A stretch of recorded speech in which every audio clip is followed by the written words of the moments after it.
ತೈಲಗಳನ್ನ ಸಾಗಿಸುವಂತಹ Hormuz ಜಲಸಂಧಿ ಬಂದ್ ಆಗಿರುವಂತಹ ವಿಚಾರಕ್ಕೆ ಸಂಬಂಧಪಟ್ಟಂತೆ ಯುರೋಪಿಯನ್ ರಾಷ್ಟ್ರಗಳು ನೆರವಿಗೆ ಧಾವಿಸಿದೆ ರಷ್ಯಾ. ಎಸ್, ಯುರೋಪ್ಗೆ ಷರತ್ತುಬದ್ಧವಾಗಿ ತೈಲ ಪೂರೈಸಲು ಸಿದ್ಧ ಅಂತ ರಷ್ಯಾ ಹೇಳ್ತಾ ಇದೆ. ಎಂಥ ಕಾಲ ಬಂದ್ಬಿಟ್ಟು ನೋಡಿ, ಎಂತಹ ಕಾಲ ಬಂದ್ಬಿಡ್ತು. ಇದೇ ಯುಕ್ರೇನ್ ಮತ್ತು ರಷ್ಯಾದ ಯುದ್ಧದ ಸಂದರ್ಭದಲ್ಲಿ ಇದೇ ಯುರೋಪಿಯನ್ ದೇಶಗಳು ನಾವು ಸ್ಯಾಂಕ್ಷನ್ಗಳನ್ನ ಹಾಕ್ತೀವಿ, ರಷ್ಯಾದಿಂದ ಒಂದಿನಿತೂ ಕೂಡ ನಾವು ಪೆಟ್ರೋಲಿಯಂಗಳನ್ನ ಅಥವಾ ಪೆಟ್ರೋಲಿಯಂ ಪ್ರಾಡಕ್ಟ್ಗಳನ್ನ ಅಥವಾ ಯಾವುದೇ ವ್ಯವಹಾರಗಳನ್ನ ಮಾಡಲ್ಲ ಅಂತಲ್ಲ ಜಂಬ ಕೊಚ್ಕೊಳ್ತಿದ್ದ ಯುರೋಪಿಯನ್ ಈಗ ಮಂಡಿ ಊರು ಬಿಟ್ಟಿದೆ.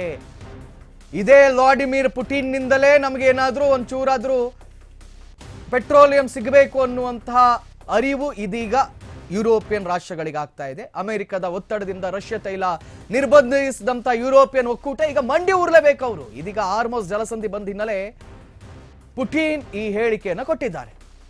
ತೈಲ ಸಾಗಿಸುವ ಹಾರ್ಮೋಸ್ ಜಲಸಂಧಿ ಬಂದ್ ವಿಚಾರ ನಾವು ನೀಡ್ತೀವ್ರಿ, ಯಾರಿಗೆ ಪೆಟ್ರೋಲ್ ಬೇಕು ಕೇಳಿ ನಾವು ನೀಡ್ತೀವಿ ಅಂತ ಪುಟಿನ್ ಹೇಳಿದ್ದಾರಂತೆ. G7 ಶೃಂಗಸಭೆಯ ವಿಜುವಲ್ಗಳನ್ನು ನಾವು ನಿಮಗೆ ತೋರಿಸ್ತಾ ಇದ್ದೀವಿ. 2027ರಲ್ಲಿ ಒಂದು ಯುದ್ಧ ಆರಂಭ ಆಯ್ತಲ್ಲ, EU ರಷ್ಯಾದ ಕಚ್ಚಾ ತೈಲದ ಸಮುದ್ರ ಆಮದನ್ನ ನಿಷೇಧಿಸಿತು.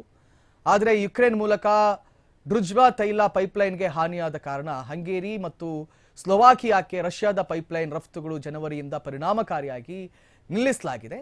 ಇದರ ಪರಿಣಾಮವಾಗಿ ಏನು ಈ ಯುಕ್ರೇನ್ ವಾರ್ ಸಂದರ್ಭದಲ್ಲಿ ಈ ಯುರೋಪಿಯನ್ ದೇಶಗಳೆಲ್ಲ ರಷ್ಯಾದಿಂದ ಅದುವರೆಗೆ ಬಹಳ ಚೀಪ್ ಆಗಿ ಪೆಟ್ರೋಲಿಯಂ ಪ್ರಾಡಕ್ಟ್ಗಳನ್ನ ತರಿಸ್ಕೊಳ್ತಾ ಇತ್ತು, ಕ್ರೂಡ್ ಆಯಿಲ್ ಅನ್ನ.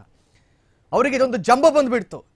ರಷ್ಯನ್ ಯಾರು ಕೇರ್ ಮಾಡ್ತಾರೆ, ಅವ್ರು ನಮ್ಮಿಂದ ಬದುಕ್ತಿರೋದು, ನಾವು ಪೆಟ್ರೋಲ್ ತಗೊಂಡು ಅವ್ರಿಗೆ ದುಡ್ಡು ಕೊಡ್ತಿದ್ದೀವಿ, ಹಂಗಾಗಿ ಅದು ಬದುಕ್ತಾ ಇರೋದು. ನಾವು ಇನ್ನು ಮುಂದೆ ರಷ್ಯಾದಿಂದ ₹1 ತಗೊಳ್ಳೋದು ಬೇಡ, ₹1 ವ್ಯವಹಾರ ಮಾಡೋದು ಬೇಡ, ಅದ್ರ ಬದಲಿಗೆ ನಾವು ನೇರವಾಗಿ ಗಲ್ಫ್ ರಾಷ್ಟ್ರಗಳಿಂದ ನಾವು ಪೆಟ್ರೋಲ್ ಖರೀದಿಸೋಣ ಅಂತ ಎಣಿಸ್ಕೊಳ್ತು. ಆದರೆ ಈಗ ಒಂದೇ ಒಂದು ಬ್ಯಾರಲ್ ಕೂಡ ಗಲ್ಫ್ ರಾಷ್ಟ್ರದಿಂದ ಬರ್ತಾ ಇಲ್ಲ. ಹಂಗಾಗಿ ಮಂಡಿ ಊರಿ